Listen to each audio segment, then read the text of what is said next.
Okay, first of all these bitches is my sons, and that includes Chris Crocker, okay? It ain't my fault that I can do it better than him any given day.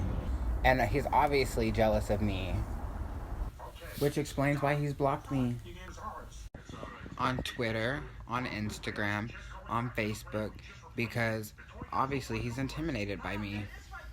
That or jealous, and everybody knows jealousy's the ugliest trait of them all. So therefore, that makes me beautiful and him ugly. So bitches need to stop comparing me to this motherfucker because I ain't nothing like him. Get it? Got it? Good.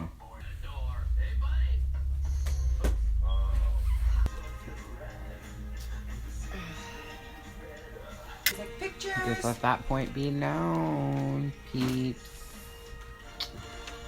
Love y'all.